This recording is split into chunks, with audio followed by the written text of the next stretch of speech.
Hello everyone, welcome to another video of Fiiber. This is your host HVR and today we're going to talk about the top phones that come under 30k.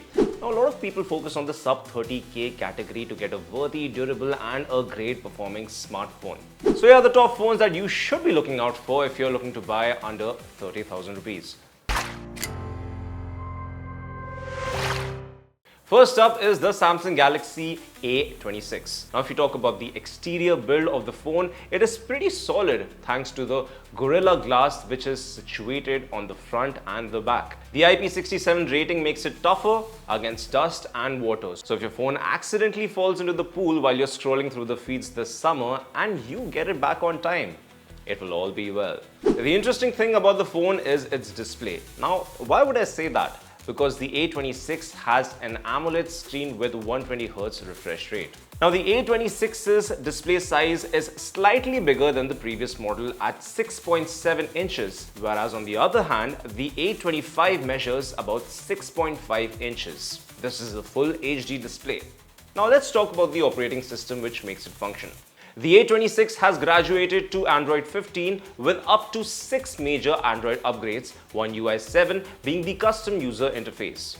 What powers this phone is the Exynos 1380 chipset, which is a bit underpowered but still manages basic apps. It has a micro SD XC card slot with 8GB RAM plus 128GB storage. So if you want more storage, it comes in multiple variants. On the back, it has a 50 megapixel wide lens, an 8 megapixel ultra wide lens and 2 megapixel macro lens with up to 4K resolution support.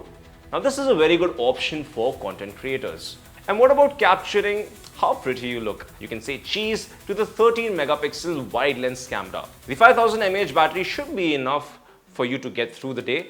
Now if you're wondering how much is it for, the price of Samsung Galaxy A26 starts at 25k. Next in the line is the Nothing 3A Pro. Now if you talk about the phone's build, it is IP64 rated, meaning again it is dust tight and water resistant. So when it comes to watching any type of content, be it nature videos or space or even other wildlife on the phone, it is a visual treat for you. Talking about the display, it has an AMOLED panel, 120Hz refresh rate, HDR10+, 800 nits typical, 1300 nits high brightness mode and 3000 nits at its peak. Now let's get on to talk about the size of the screen. The 3A Pro has a 6.77-inch screen which is again full HD. For enhanced screen protection, the Panda Glass is just the right thing to keep your phone off unnecessary scratches that occur for no reason. Now if you're wondering what actually makes the phone run, it is one of the cleanest forms of Android 15 on top of Nothing OS 3.1 with up to 3 major Android upgrades. A very interesting thing I noticed about the phone is the processor. While the Nothing 3A Pro has the Qualcomm Snapdragon 7S Gen 3 processor, the Nothing 2A has MediaTek Dimensity 7200 Pro.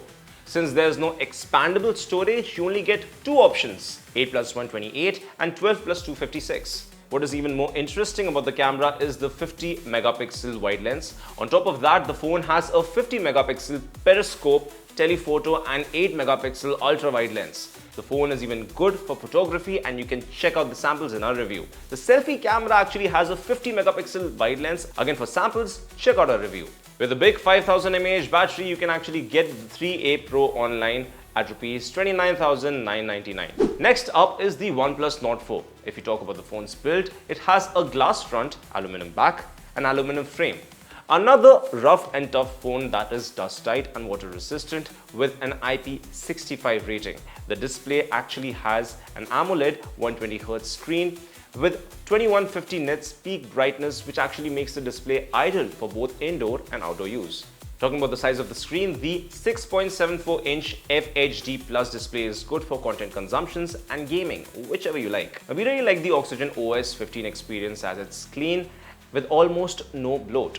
Though it comes with the Android 14, you get up to 4 major Android upgrades. Powering this device is the Qualcomm Snapdragon 7 Plus Gen 3 processor coupled with 8GB RAM and 128GB of storage. If we speak of capturing the moments, the rear camera has a 50 megapixel wide lens with an 8 megapixel ultra wide lens. It can also capture video at 4K at 30 or 60 FPS. Speaking of the selfie camera, the phone has a 16 megapixel wide lens with the panorama feature, and the video runs at 1080p at 30 fps. The 5500 mAh battery makes a good companion for the long binging session, and you can actually get the phone online for under 30k. Now, the Moto Edge 60 Fusion impressed us with its sleek design and big battery. And if you're looking for a stylish form factor, the phone has a vegan leather at the back. No compromises on durability as it's IP68, IP69 rated with military grade strength. The 6.67 inches FHD Plus display is vibrant, and if you're a fan of curved displays, then this is definitely for you. 12 GB of RAM and the MediaTek Dimensity 7400 keeps things running smoothly, and with Android 15 and 3 major Android upgrades, you will be able to use the phone for a long time.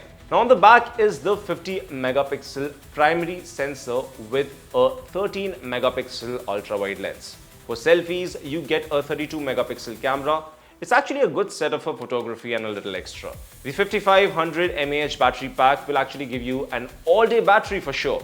We feel that the Edge 60 Fusion is a bang for the buck phone at Rs 22,999. The last phone that you should definitely have a look at is the Oppo F29 Pro. Now, the phone is built like a tank with multiple IP ratings. We even tested multiple fluids on it. No problem at all. The phone has a 6.7-inch AMOLED display with 120Hz refresh rate. It's ideal for casual games, and your daily content is pretty good. Now, with the MediaTek Dimensity 7300, you just get enough power for your daily tasks, but it's not the best if you want to play HD games for long sessions. Sure, the 8 GB of RAM does help move things smoothly, but we would have liked if, more power could have been provided with that price tag of... Wait, check the comments for the price. Now, the 50 megapixel primary camera is okay, and the 2 megapixel depth sensor just adds more functionality to the camera experience. On the front is a 16 megapixel shooter that records videos at 1080p at 30 frames per second. And the big deal is the 6000 mAh battery, which actually makes it a compelling buy. So what's your pick? Remember that the Fiiber team has used these devices, and you can check out the reviews of each of the devices on our channel, which can actually help you with your buying decision. Let me know in the comments if you feel that another model should be added to the list, and do not forget to like, subscribe and hit that bell icon because more awesome content is coming your way. This is HVR signing off.